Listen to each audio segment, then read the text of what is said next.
En application maintenant, donc on nous donne un peptide et on nous demande quels sont les fragments qui seront libérés si on fait agir la trypsine. Donc la trypsine reconnaît les résidus lysine et arginine, elle clive en C-terminal, donc juste après ces résidus.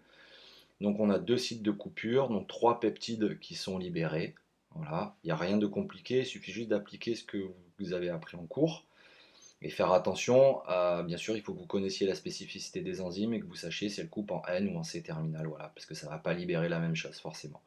La chymotrypsine reconnaît les résidus avec des chaînes latérales qui ont un cycle aromatique, la phénylalanine qui est là, elle coupe en C-terminal. Là, on a une tyrosine, mais juste après, on a une proline. Donc, le clivage ne pourra pas se faire. Donc, on a un site de coupure, deux peptides qui sont générés. La thermolysine reconnaît les résidus aliphatiques, donc là, on a la valine, mais elle va cliver cette fois-ci en N-terminal. Donc, un site de coupure, deux peptides générés. La pepsine a la même spécificité que la chymotrypsine, mais elle clive en N-terminal, donc elle va cliver juste avant la phénylalanine. Et cette fois-ci, avant la tyrosine, il n'y a pas de proline, donc le clivage peut se faire. Donc deux sites de coupure, trois peptides générés. Le réactif d'Edman, lui, va libérer le résidu en N-terminal. D'accord? Donc on va avoir ce résidu-là qui sera libéré et va laisser intact le reste de la chaîne peptidique. Maintenant, si on reprend ce peptide, qu'on fait agir le bromure de cyanogène, on va avoir un clivage au niveau de la méthionine en C-terminal. Donc on va générer deux peptides.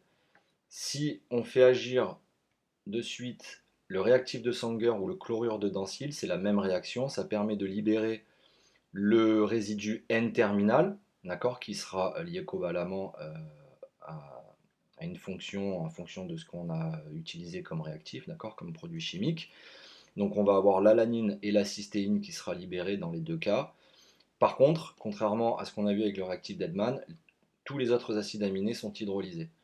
Donc on aura le mélange de tous les autres acides aminés hydrolysés. Ça ne laisse pas intact le reste de la chaîne peptidique. Et si on fait agir la carboxypeptidase, elle va cliver le résidu en C-terminal, sauf si c'est une proline, une lysine ou une arginine, ce qui n'est pas le cas. Donc ça va libérer la méthionine et la glycine de nos deux peptides, et on va avoir le reste des peptides qui sera intact.